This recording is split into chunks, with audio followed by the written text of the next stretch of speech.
While children are preparing to head back to school this month after their summer break, childcare costs, that remains a concern for many parents. Financial experts say it can cost $21,000 per year for two working parents to raise one child in North Carolina.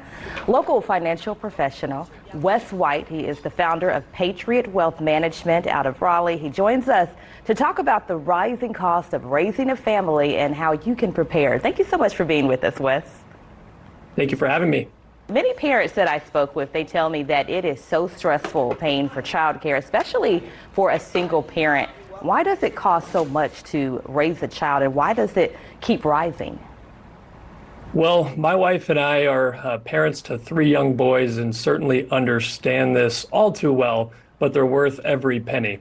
The cost of childcare and everything else has gone up due to inflation. So essentially, the purchasing power of our dollar goes down each year, and that's due to inflation. And so goods and services increased in cost. What do parents spend most of their money on? Because that's a question that a lot of people are asking right now. We have things like housing, food, and childcare. And housing is one of the biggest things that we spend our money on, whether that's a mortgage or rent payments. Approximately 30 to 35% of income goes to that category. And then you look at childcare. Well, that's going up like crazy. And as you mentioned, it can cost tens of thousands of dollars per year just in childcare costs. And that's before we even get to food. I mean, food has increased since 2020, 26%. And so that's a huge piece of the pie. And we have to be really careful and really smart these days where we spend our money.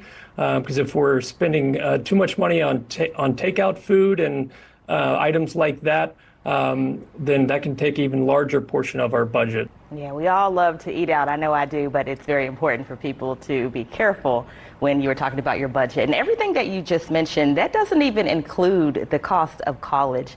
How can education costs add up for parents? It can add up quickly. Even at a public four-year university, that can be north of $100,000. So the earlier that we begin to prep for these costs, the better off that we're going to be. So using things like a 529 plan, which is a great way to have tax-free growth, and then that money can be used for qualified expenses once you get to that point, that's a great tool. And let's not forget, when parents and grandparents reach out to young parents and say, is there anything you need? How can we help? Feel free to let them know that they can make contributions to those 529 plans as gifts as well. Yeah, we love when our grandparents help out. Preparation is key to a healthy budget. Wes White, thank you so much for your time. Thank you.